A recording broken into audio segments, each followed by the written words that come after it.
welcome back to my channel. This is Eilish once again. I'm in a different background because I am in my little, the little home office. Currently, this is where I usually do my schoolwork, my essays, where I take my classes and I actually sit down and attend my classes. I am currently in the FAU Executive Master's Program and mine is in taxation. They offer different ones. For people who are currently working, the classes are usually on Saturdays, morning, sometimes afternoon, and they could be accessed anywhere. Some of the programs that I was looking at before I did my application for FAU, I remember looking at Nova Southeastern University, NSU, online. You could do it online. It's about, I think it's like 10 classes, just like FAU's program. It's actually maybe like 11. I remember comparing the curriculum and they're very similar. The classes were the same. The only pros and cons that they had was Nova, you can take every semester, fall, spring, summer, any classes. So if I would have registered with Nova, I probably would have been done. With FAU, since it's for working people, classes are offered Saturday so it doesn't collide with work schedule. And because it is a taxation program, they don't allow you, or they don't offer, they don't offer classes during the spring semester. So let's say you want to take one class while working tax season. Maybe you're working 60 hours plus. Unfortunately, you're not able to. The classes are not offered, and that's the only con that I saw. I feel like it should be optional. Because if we really think about it, we still have a deadline for the extensions in October and September. So it's not the same thing, but kinda. And I feel like it should be optional because they let you take classes in the fall, you know, and yeah. They don't really tell you that you can take more than 2 classes, but I found out from people who were in the program with me and that already graduated. So if I would have known then, I probably would have taken more classes. FAU has Csb Accreditation, which is an accreditation for accounting and business schools and the highest range worldwide, not nationwide. So I think when I was looking into them, that was one of the reasons why I didn't go into Nova, because I saw that they didn't have it. If they currently do, I don't know, because I haven't looked. I've been in the FAU program. So that was one of the reasons, and I actually pulled it up. So it is AACSB, and you can actually look this up online. So if you go to aascb.edu, you can actually look up the school's list. You can actually look it up on the website, or I think in the website itself for the school, when you're looking at it, it will tell you.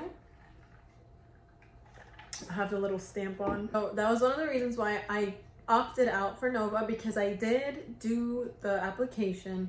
I did get accepted, and you know, I almost registered, but that didn't happen. A lot of people don't tell you is when doing a master's degree, usually people have to take the GMAT and the GRE exam prior to the acceptance to any graduate school, whether it's a master's degree or if you want to do your PhD.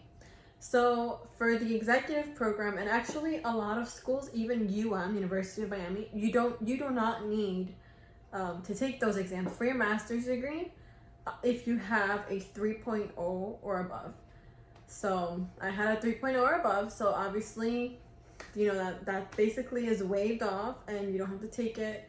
So I didn't take the GRE or the GMAT for my master's degree. Actually, before I did that, I was looking into University of Miami.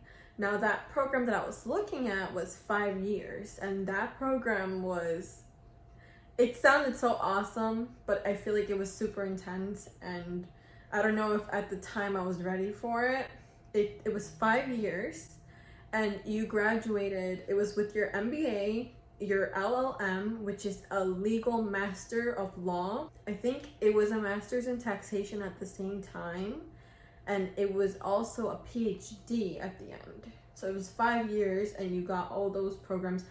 was it a PhD or a Juris Doctor? I don't recall correctly, but I know the program's still there because they still email me about it. Obviously, I requested information. A lot of schools don't always, for those programs, they don't have the information or the curriculum online.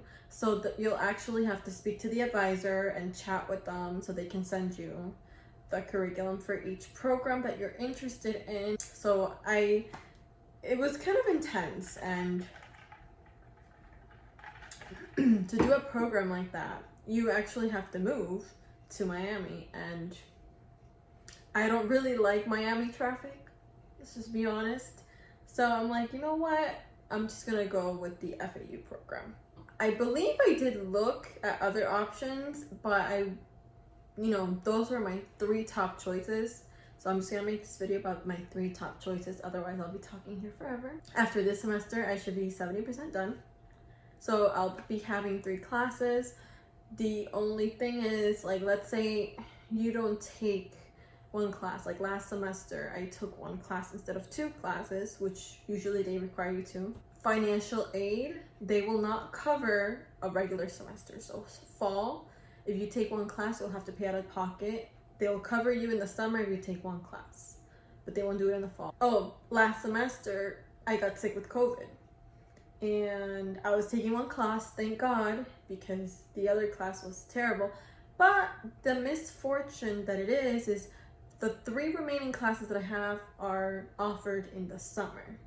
Therefore, because they're offered in the summer, I may either have to take all 3 of them at the same time to just graduate next year, or take 2 classes and then I'll have to wait until next summer for 1 class that I'll need. So I'm still debating that, but that's the only pro and con about it. But it is definitely a good program. I recommend quality teachers. Most of my teachers have been lawyers. If not, they're PhDs.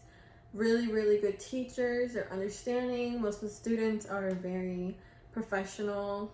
Some live in different states. They don't always live in Florida. A lot of them are CPAs. I feel like I'm one of the youngest one in the class, but I don't mind, I'm used to it. I think it's very convenient because I can access the classes at any time. If I need to rewatch it and take notes that I missed because the professor was talking too fast, I can certainly do that. Or let's say you want to study and you've been zoning out or whatever reason. If you ever need to rewatch the lectures, they're there for you. They also post the PowerPoints and stuff like that so that you can print them out. Obviously, you can contact the professor. Some of them make it mandatory for you to go there, others don't. People have schedules. It's kind of fitted at your schedule. Personally, I like to wake up early and do it. Usually, I'm the type of person that I like to sleep in on Saturday, unless I have plans or something. But because of this, I just rather get it over with and just watch it and be productive throughout my day and just get my stuff done. I don't recommend procrastinating in these type of programs, especially because you're in grad school.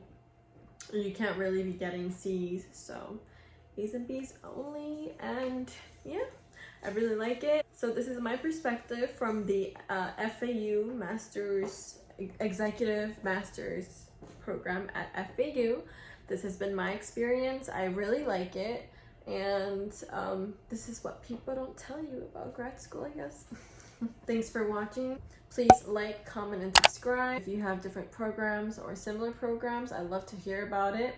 And if you're most certainly interested in a program at FAU, then by all means, you can do it. They don't only just have tax, they have many other stuff. So yeah, they actually have a PhD executive program. So PhDs are usually 4 to 5 years, unless you're doing it online at another institution, but the executive PhD program at FAU is about 3 years. And so I actually looked at it for a little bit. So we shall see where the wind takes me.